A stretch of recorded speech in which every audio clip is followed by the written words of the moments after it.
श्री शिवाय दोस्तों। 1 सितंबर 2024 मतलब कि रविवार के दिन मासिक शिवरात्रि तिथि पड़ रही है। और दोस्तों, कहा जाता है कि मासिक शिवरात्रि का दिन भोले बाबा और माता पार्वती का होता है और इस दिन किया गया 5 कनेर के फूल वाला उपाय कभी भी विफल नहीं जाता है। अगर आपने भी इस महीने में ये उपाय नहीं किया है तो इस उपाय से चूकना मत दोस्तों, क्योंकि इसी दिन किया जाने वाला पंडित जी द्वारा बताया 5 कनेर के फूल वाला उपाय आप लोगों को जरूर करना चाहिए। क्योंकि दोस्तों, ये एक ऐसा उपाय है जो कि इस उपाय को करने के बाद दोस्तों आपको फिर कोई और उपाय को करने की जरूरत नहीं है, क्योंकि सबसे बड़ा और सबसे नया ये उपाय पंडित जी ने अपनी अभी की शिवा पुराना की कथा में ही बताया है। मैं जिस उपाय को आज हम आपको बहुत अच्छे से समझाने वाले हैं, इस वीडियो को देखने के बाद इस उपाय को समझने के लिए आपको कोई और वीडियो को देखने की जरूरत नहीं पड़ेगी। तो चलिए दोस्तों, उपाय को शुरू करते हैं। देखिए, यह दिन इतना खास होता है, इतना महत्वपूर्ण होता है। देखा गया है कभी कभी बड़े बड़े पूजा पाठ अनुष्ठान से जो मनोकामना पूर्ण नहीं होते, 1 सितंबर 2024 रविवार मासिक शिवरात्रि के दिन एक छोटे से उपाय करने से ही आपकी मनोकामना पूर्ण हो जाती है। और बहुत सारे लोगों ने इस उपाय को किया भी है और उनको इस उपाय को करने का फल भी जरूर मिला है। अगर आप लोग इस उपाय को मासिक शिवरात्रि के करना चाहते हैं तो आप इस उपाय को पहले अच्छे से समझ लेना, सुन लेना, उसके बाद करना। आपको इस उपाय का फल जरूर मिलेगा। और इस उपाय को कर लेने से आपके घर में चाहे किसी भी तरह की दुख और समस्या क्यों ना चल रही हो, चाहे आपको उसका कारण भी नहीं पता है कि दोस्तों यह समस्या किस कारण से चल रही है, उसका कुछ भी कारण हो सकता है।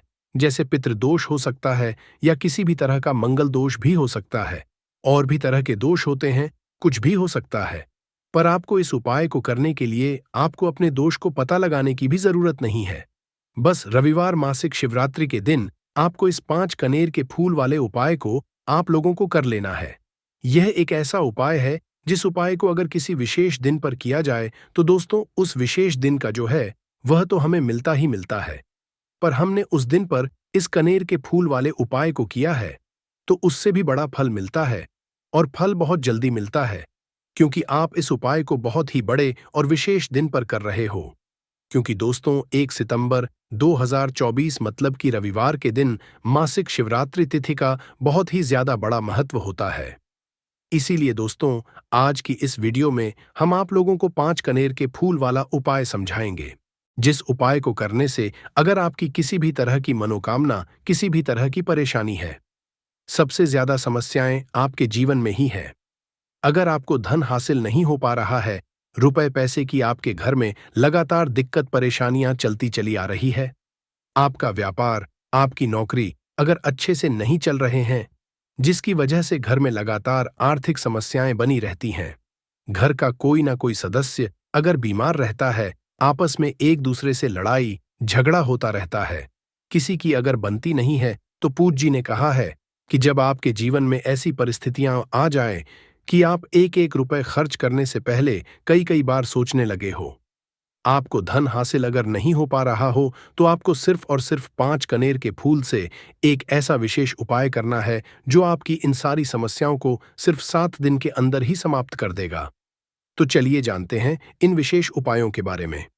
परंतु उससे पहले जो भी मेरे दोस्तों, अगर आज आप चैनल पर पहली बार आए हैं या मेरी आवाज आज पहली बार सुन रहे हैं, अगर आप भी महादेव के सच्चे भक्त हैं तो वीडियो को लाइक और चैनल को सब्सक्राइब जरूर कर लें और कमेंट बॉक्स में लिखे हर हर महादेव। अब दोस्तों इस कनेर के फूल वाले उपाय को हमें करना कहां पर है? देखो, इस उपाय को हमें घर पर ही करना है। बहुत सारे लोग प्रश्न करते हैं हर एक उपाय को करते समय, क्या हम इस उपाय को घर पर या मंदिर में कर सकते हैं? देखो, तो इस वाले आप मंदिर पर करोगे तो अच्छा रहेगा, घर में नहीं करना है इस वाले उपाय को। उसके बाद में दोस्तों जो अगला प्रश्न निकल कर आता है वो ये आता है इस उपाय को लेकर कि आखिर इस उपाय को हमें किस समय करना है, सुबह के समय करना है कि शाम के समय करना है? तो देखो, इस वाले उपाय को आप लोग सुबह के समय भी कर सकते हो और शाम के समय प्रदोष काल में भी कर सकते हो। अब अगर आप पूछो कि दोस्तों साहब सबसे उत्तम समय कौन सा रहेगा इस 5 कनेर के फूल वाले उपाय को करने का, तो हम आपसे बस यही कहेंगे कि इस उपाय को आप शाम के समय करेंगे तो ज्यादा बेहतर होगा, क्योंकि शिवरात्रि के दिन है और इस दिन प्रदोष काल के बहुत महत्व होता है। बाकी अगर सुबह के समय भी करेंगे तो भी अच्छा होगा। उसमें कोई भी दिक्कत वाली बात नहीं है। तो अब दोस्तों, जो अगली सबसे बड़ी और महत्वपूर्ण बात आती है वो ये आती है कि सुबह अगर हम उपाय को करेंगे तो हमें कितने बजे से लेकर कितने बजे तक के बीच में करना है, और शाम के समय प्रदोष काल में करेंगे तो हमें कितने बजे से लेकर कितने बजे के बीच में करना है। तो देखो, सुबह जितनी जल्दी हो सके आप उपाय को करने की कोशिश करना। बाकी अगर किसी कारणवश लेट भी हो जाओ, थोड़ी देर भी हो जाए, तो 10 या 11 बजे तक भी आप उपाय कर लेना, पर 12 बजे से ज्यादा देरी ना हो, इस बात का ध्यान रखना। उसके बाद में दोस्तों, अगर शाम के समय प्रदोष काल की बात करें, प्रदोष काल का जो समय है होता है वो शाम के 6 बजे से शुरू हो जाता है। मतलब शाम के 6 बजे लेकर 7 बजे के बीच का जो समय होता है, ये समय प्रदोष काल का समय होता है। पर अभी जो मौसम चल रहा है, इस मौसम में जो है शाम बहुत देरी से होती है, तो आप इस उपाय को 7 या 8 बजे के बीच में भी कर सकते हो। मतलब शाम के 6 बजे से रात 8 बजे के बीच में आप कभी भी इस वाले उपाय को कर सकते हो। उसमें कोई भी दिक्कत वाली बात नहीं है। बस रविवार मासिक शिवरात्रि के दिन बस कोशिश करना कि समय के थोड़ा मतलब अंतर्गत ही कर लो।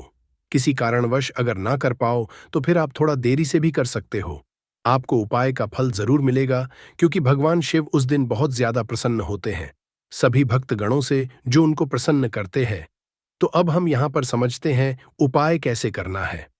सबसे पहली चीज दोस्तों, ये जो उपाय है ये 5 कनेर के फूल वाला उपाय है।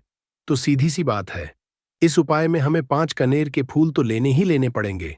अब यहाँ पर एक सबसे बड़ी गलती होती है जो कि आप में करते हो और आपको पता भी नहीं लगता है, जो कि हम आपको बताते हैं। देखिए, जो आप 5 कनेर के फूल लेकर आओगे, सबसे पहले तो कनेर का फूल आप लोगों को पता होगा कि कैसा होता है। हम आपको जब भी बता देते हैं, कनेर के फूल वो होते हैं जो कि पीले कलर के होते हैं, लंबे लंबे से होते हैं।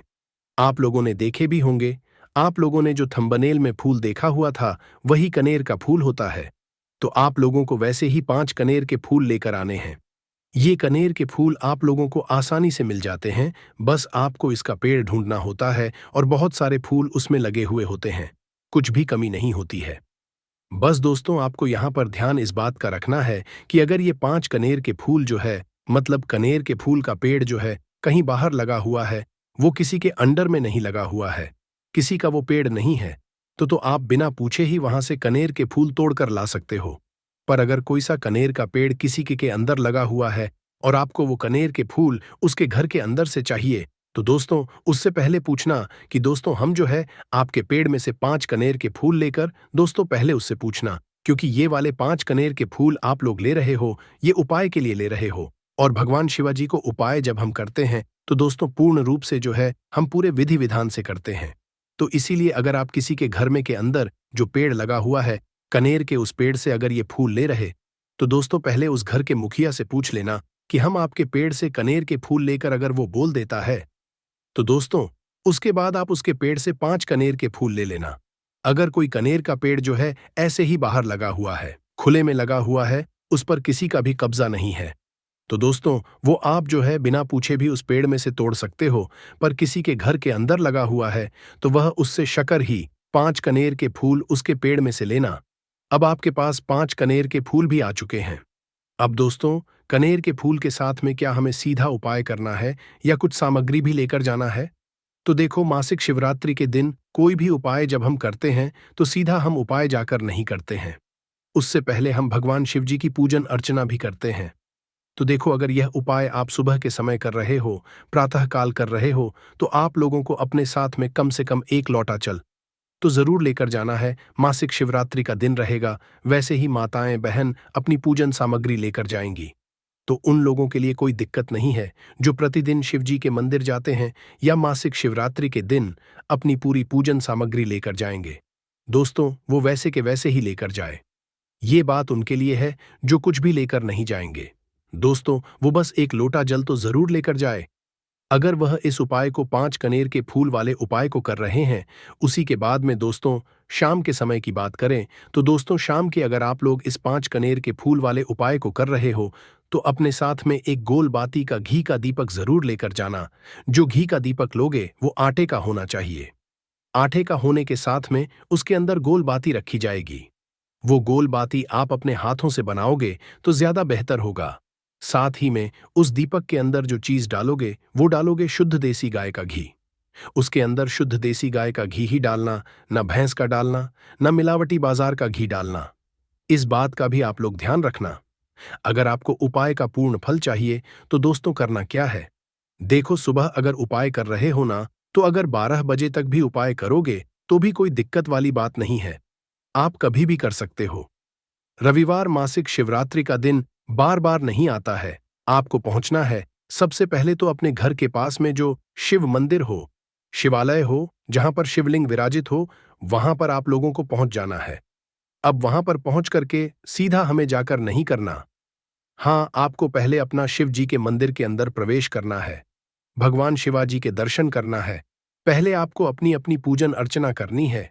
जैसे कि एक लोटा जल जो लेकर गए हैं दोस्तों, वो एक लोटा जल चढ़ा दे। इसके अलावा जो भी पूजन सामग्री है, आपकी फूल धतूरा, जो भी चीजें हैं, चंदन वगैरह, उन सारी चीजों से आप पूजन अर्चना कर सकते हो। पर जो उपाय के 5 कनेर के फूल है वो आप अलग ही रखना, वो उपाय के समय ही हमें लेने हैं। तो सबसे पहले आप अपनी पूजन अर्चना कर लेना, जैसे आप शिवरात्रि के दिन करते हो, शिवरात्रि के दिन करते हो जरेनिया आप अपनी पूजन अर्चना कर लेना। इसी तरीके से शाम के समय है। शाम के समय जब आप अपने घर के पास में जो शिव मंदिर हो वहां पर पहुंचेंगे, तो पहुंचने के बाद आप सबसे पहले अपना वह घी का दीपक जलाना। अब घी का दीपक जलाने में भी इस बात का ध्यान रखना, इस घी के दीपक को आपको अपने घर से जलाकर नहीं लेकर जाना है और मंदिर में जाकर ही जलाना है। और मंदिर में जाकर जलाओगे तो उसे अपनी माचिस से ही जलाना है। अब अपने घर से इस दीपक को जलाने के लिए अपनी माचिस को जरूर लेकर आना। अगर आपने मंदिर में किसी और की माचिस ले ली इस दीपक को जलाने में, तो दोस्तों इस उपाय को करने का फल जो है उस व्यक्ति को भी मिल जाएगा जिस व्यक्ति की आपने माचिस ली होगी। इसलिए आप अपने से अपनी ही माचिस लेकर जाए। उसके बाद में दोस्तों आप लोगों को एक बात का और ध्यान रखना है कि जब आप उस दीपक को जला दो, जलाने के बाद उस दीपक से आप चाहो तो आरती भी उतार सकते हो, अन्यथा कोई दिक्कत वाली बात नहीं है। आप उस दीपक को भगवान शिवाजी के इतने पास मत रखना कि भगवान शिवाजी को आंच लगे, थोड़ी दूरी बनाकर ही रखे। आप उस दीपक को जो है भगवान शिवाजी के शिवलिंग के पास में मत रखना, क्योंकि अभी हम जो है भगवान शिवजी को प्रसन्न करने वाले हैं, तो इसीलिए जो है भगवान शिवजी को आंच ना लगे, इतनी दूरी बनाकर आप उस दीपक को रख दीजिएगा। जैसे ही आपकी पूजन अर्चना हो जाती है आप जल चढ़ा देते हैं। सुबह के समय गए तो जल चढ़ा देते हैं, पूजन अर्चना हो जाती है। फिर आप उसके बाद में भगवान शिवजी के शिवलिंग के पास में कहीं पर भी बैठ जाइए, सामने बैठ जाइए या आसपास बैठ जाइए।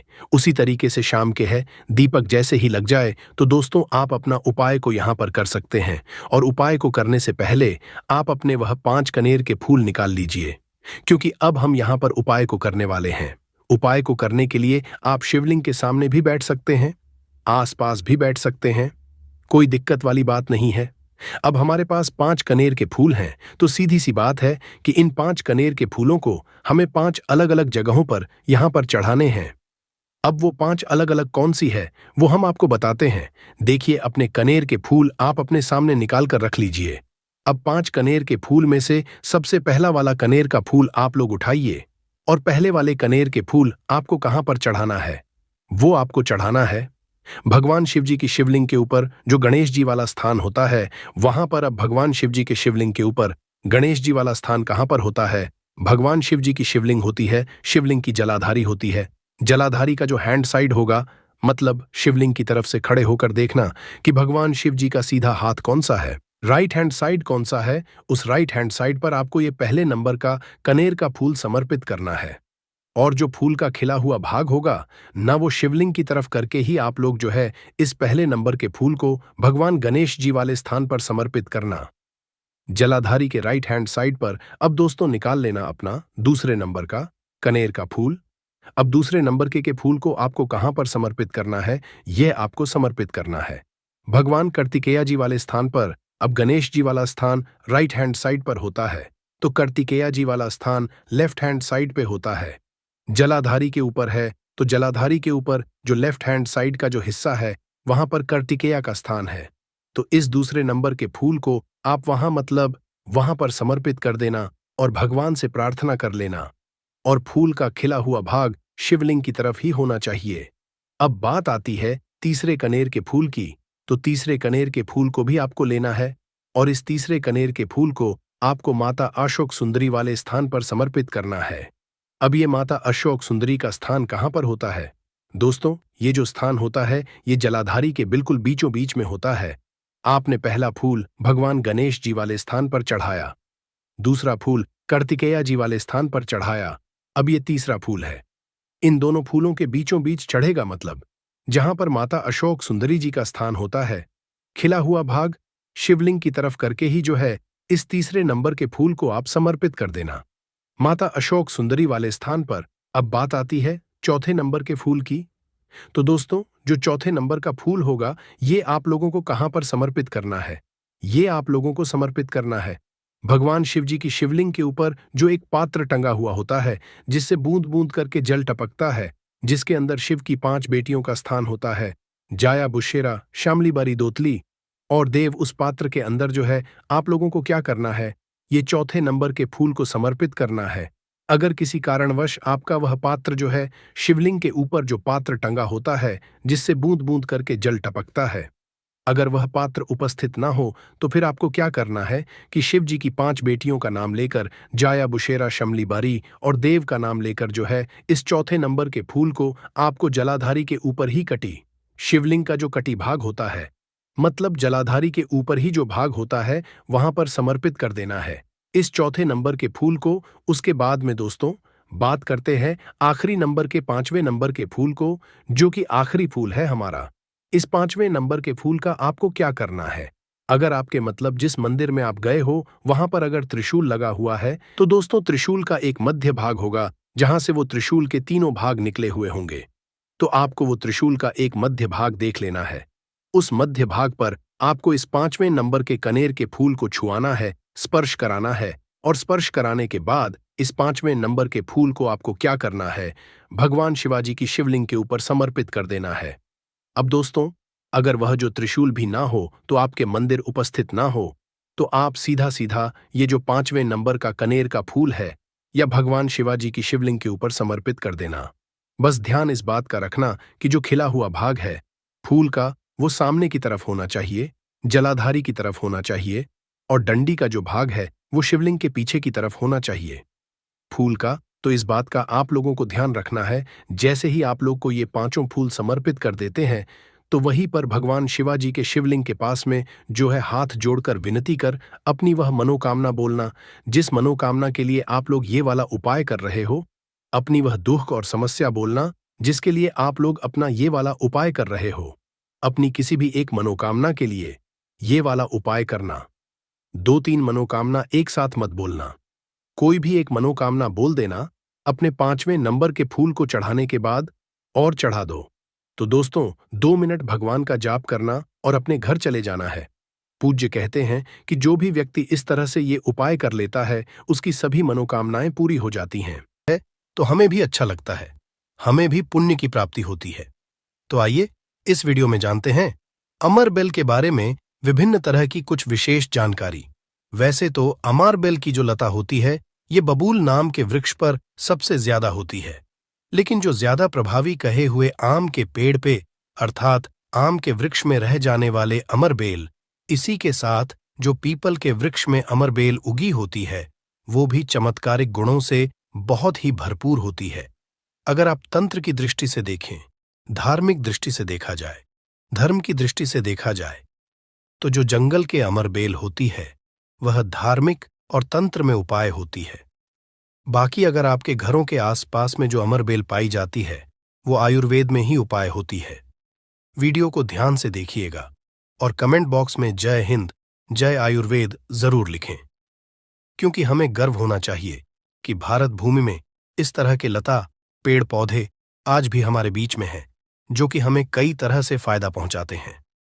हर पेड़ पौधे का अपना अलग अलग कुछ न कुछ विशेषता जरूर होती है, कुछ न कुछ अपना औषधि लाभ जरूर होता है, लेकिन जानकारी के अभाव में यह पेड़ पौधे हमारे लिए केवल घास फूस रह जाते हैं। का सबसे ज्यादा उपाय गंजापन को दूर करने के लिए किया जाता है और शरीर में गर्मी बढ़ाने के लिए किया जाता है। ये कोई साधारण गर्मी नहीं होती, इसे लगाने के बाद ऐसी गर्मी आती है शरीर में कि हमारा मन करने लगता है कि इस गर्मी को आखिर कहाँ निकाले। अगर यदि आपकी पत्नी है तब तो ये गर्मी शांत हो जाएगी। यदि पत्नी नहीं है तब आपके लिए बहुत मुश्किल खड़ी हो सकती है। ऐसी स्थिति में अमरबेल का उपाय मत करना। पत्नी हो तो ही ये उपाय करना, या कोई भी हो तो ये उपाय कर सकते हैं, लेकिन सूझबूझ के साथ ही करना, नहीं तो आप उसके गर्भ ठहरा सकते हैं, वह गर्भवती हो सकती है। और हमारी राय ये है कि शादी के बाद ही स्त्री को गर्भवती करना चाहिए। दोस्तों, अमरबेल का तेल आपको मार्केट में मिल जाएगा। अमरबेल के तेल को अगर आप गंजे सर वाले अपने हिस्से पर लगाना शुरू करते हैं तो धीरे धीरे आपके रोम उगना शुरू हो जाते हैं, फिर से बाल आ जाते हैं, लेकिन इसमें थोड़ा आपको समय लगता है। आप चाहें तो अमरबेल को पीस करके आप अपने गंजे सिर वाले हिस्से पर लगा सकते हैं। सबसे पहले तो आपको हेयर फॉल से बचाएगी। दूसरा, आपके जो झड़े हुए बाल हैं पुनः धीरे धीरे उगना शुरू हो जाते हैं। आप चाहते हैं तो अमरबेल को कुछ संख्या में ले लीजिए और आप सरसों के तेल में इसे उबाल करके रख लीजिए, और नित्य अगर आप गंजे सर पर मालिश करते हैं तो बाल आना शुरू कर देता है। दोस्तों, बहुत सी ऐसी माता बहनें हैं या फिर आपके घर परिवार में कोई ऐसी माता बहन होंगी जिनके गर्भ नहीं ठहरता। सभी चेकअप तो सही है, सब कुछ सही है, लेकिन बार बार गर्भपात होता है, गर्भ नहीं ठहरता, या फिर मासिक धर्म बंद हो चुका है। ध्यान से सुनना, मैं जो जानकारी बता रहा हूं लाखों रुपए खर्च करेंगे, फिर भी इस तरह की गुप्त जानकारी कोई नहीं बताने वाला। जिनका गर्भ नहीं ठहरता, माता बहनें ध्यान दीजिए, या फिर जिनके शुक्राणु बहुत ही पतले हैं, जो भाई लोग अपने शुक्राणु को मजबूत बनाना चाहते हैं, बच्चा पैदा करने में सामर्थ्यवान होना चाहते हैं, एक काम जरूर करिएगा, इसमें शर्म नहीं करना चाहिए। जनहित एवं जन कल्याण के लिए ये जानकारी बता रहा हूं। ध्यान से सुनिएगा दोस्तों, जिनका गर्भ नहीं ठहरता या फिर जिनके शुक्राणु बहुत पतले हैं या फिर चाहते हैं, तो ये दोनों काम पति पत्नी दोनों कर सकते हैं। तो आधे गिलास गुनगुने दूध में आपको आधे चम्मच से कम मात्रा में अमरबेल का पाउडर लेना है। इसे डाल करके एक टाइम पीना है। रात में सोने से पहले पति और पत्नी अगर दोनों पीते हैं तो बहुत ही अति उत्तम है। महिलाओं को क्या करना है, ऋतु के 5 दिन बाद, ऋतु अर्थात मासिक धर्म के 5 दिन बाद इसे आपको नित्य 2 महीने तक पीना है। अगर आपका गर्भ नहीं ठहरता है तो गर्भ ठहर जाएगा, अर्थात आपका गर्भ रुक जाएगा। जो भाई लोग जिनके शुक्राणु बहुत पतले हैं, बच्चे पैदा करने में सामर्थ्यवान नहीं हैं, उनके शुक्राणु गाढ़े हो जाएंगे और बच्चे पैदा करने में सामर्थ्यवान हो जाते हैं। अगर ये दोनों उपाय मैंने अभी बताया कि स्त्री पुरुष अगर दोनों ये उपाय करेंगे तो यून 100% लाभ मिलते हैं, ठहर जाता है। बस आपको विश्वास जरूर रखना है दोस्तों। इसके बाद जिनके बच्चे नाट्य हैं, बहुत से ऐसे बच्चे होते हैं गांव में, सड़क पे, जिनकी ग्रोथ नहीं हो पाती, बिल्कुल ही छोटे रह जाते हैं। अगर वो अपना ग्रोथ करना चाहते हैं, जिनके पिता इस वीडियो को देख रहे हैं, जिनकी माता इस वीडियो को देख रही है, जिनके भाई इस वीडियो को देख रहे हैं, आपके घर में अगर नाटे बच्चे हैं तो ये उपाय जरूर कराना। आम के पेड़ पर लगा, ध्यान से सुनना, आम के पेड़ पर लगा, आम के वृक्ष के ऊपर में जो अमरबेल लगा होता है, आप इसका पाउडर तैयार कर लेना। थोड़ी सी मात्रा में आप पाउडर बना लीजिए और नित्य आधे से कुछ कम ही चम्मच, अर्थात एक हिस्से का 25-30% हिस्सा आपको, अर्थात एक चम्मच का 25% हिस्सा आपको बच्चे को जो गुनगुना गर्म दूध है उसमें डाल करके नित्य एक टाइम पिलाने के लिए आपको बोलना है, या फिर पीने के लिए आपको बोलना है। बिल्कुल ही जो नाटे बच्चे रह गए हैं उनकी ग्रोथ हो जाती है, वो फिर से बिल्कुल ही अपने उम्र के बच्चों के अनुरूप ही अनुसार ही ग्रोथ करना शुरू कर देंगे, फिर वो नाटे नहीं रहेंगे। दोस्तों, इस तरह की जानकारी बहुत ही कीमती होती है। आयुर्वेद में आज भी जीवन छुपा है। आयुर्वेद व्यक्ति को कभी भी नुकसान नहीं करता है, इसलिए हमें आयुर्वेद की तरफ पुनः बढ़ना चाहिए। इसके बाद बालों का झड़ना रोकता है। अमरबेल के पानी से अगर बाल धोए जाए तो जिनको हेयर फॉल होता है, बाल झड़ रहे हैं, बाल झड़ने रोकने का काम करते हैं। दोस्तों, इसके बाद आपका कैसा भी पुराना घाव हो, लंबे समय से आपका घाव सूख नहीं रहा है, सबसे ज्यादा तो शुगर की, जिससे बीमारी होती है, ऐसे लोगों के घाव नहीं सूखते हैं। ध्यान से सुनिएगा। तो अगर जो लोग शुगर के पेशेंट हैं, शुगर की बीमारी से ग्रसित हैं, जिनके घाव नहीं सूखते, एक काम जरूर करना चाहे, जो भी समस्या हो, आपके घाव नहीं सूख रहे हैं, तो अमर बेल को सूखा करके इसका पाउडर बना लेना, और इसके पाउडर के चूर्ण को आपको अपने घाव पे लगाना है। तो धीरे धीरे देखना, ये आपके गांव के बैक्टीरिया को मार देता है, साफ कर देता है। बिल्कुल ही धीरे धीरे आपका घाव भरना शुरू हो जाता है। यह जीन्स भी वृक्ष पर होती है, उसका यह सर्वनाश कर देती है। दोस्तों, गांव बहुत ही छोटी सी चीज है, घावों पर लगाते हैं, घाव के समस्त कीड़ों को नष्ट कर देते हैं। बिल्कुल, यह गांव को पुनः पहले जैसा ठीक कर देंगे, साफ कर देंगे। इसके बाद है, जैसे कि बहुत सारी माता बहनें जो प्रसूता स्त्री है, प्रसूता स्त्री का अगर प्लेसेंटा नहीं निकल रहा है, जिसे हम बोलचाल की भाषा में आओ बोलते हैं, ध्यान से सुने। जब से हम अंग्रेजी में प्लेसेंटा के नाम से जानते हैं, और जैसे हम बोलचाल की भाषा में बोलते हैं, प्रसूता स्त्री का अगर बच्चा तो निकल गया है, लेकिन बाहर नहीं निकल रहा है, तो आप इसका काढ़ा बना लीजिए। अमर बेल का थोड़ा सा, जैसे आप चाय पीते हैं दोस्तों, उसी तरह इसका काढ़ा आपको बना लेना है, और जो प्रसूता स्त्री है उसे पीला देना है। बिल्कुल जल्दी जो प्लेसेंटा होता है, जल्दी निकल जाता है, बिल्कुल सुगमता से निकलता है, किसी तरह का कोई दर्द नहीं होता है। दोस्तों, यदि 1 लीटर पानी में 200 ग्राम अमरबेल डालकर उबाल आ जाए, और गैस बर्तन को उतारने के बाद इस उबली अमरबेल में 100 ग्राम कच्ची शराब डालकर और इसकी भाप से अंडकोश की सिकाई की जाए, तो अंडकोश पर लगी पुरानी से पुरानी चोट, सूजन, गांठ, दर्द मात्र 24 घंटे में ठीक हो जाती है। दोस्तों, जब अंडकोश पर चोट लग जाती है तो यह उपाय जरूर करता हूं। हम अपनी माता की सौगंध खाते हैं। अंडकोश में यह उपाय 100% कारगर साबित होता है। काफी सैकड़ों साल पुराना उपाय है यह, इसे जरूर आजा समझा दोस्तों।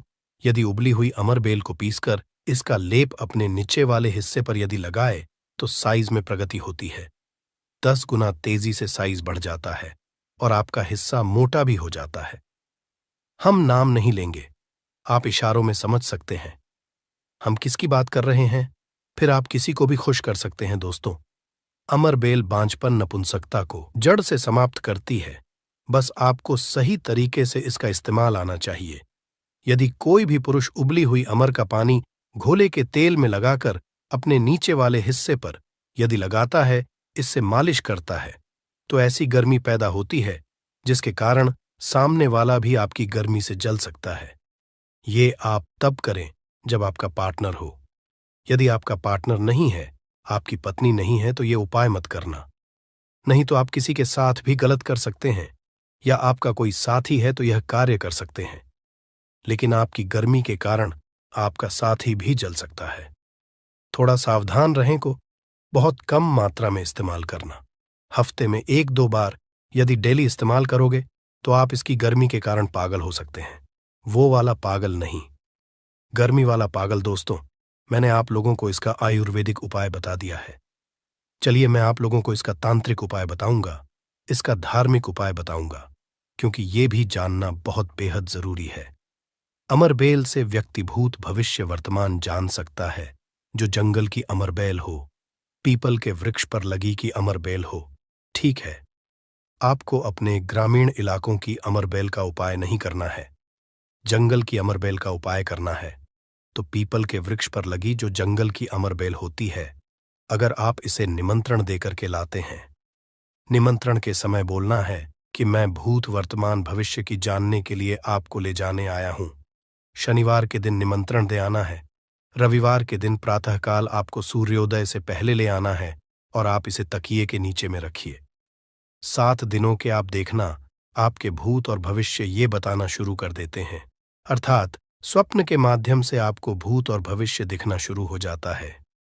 क्या आप भविष्य में क्या करेंगे, भूतकाल में आपकी कौन सी घटना हो चुकी है, और मैं जो ये जानकारी बता रहा हूं, ये जानकारी हवाई बात नहीं है।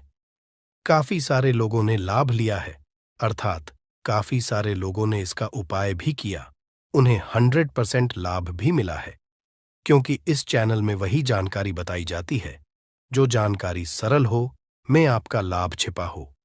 दोस्तों बोलेंगे कि सट्टे में नंबर जानने के लिए मैं ये अमर बेल का उपाय करें तो क्या देखेंगे, बिल्कुल ऐसा नहीं है।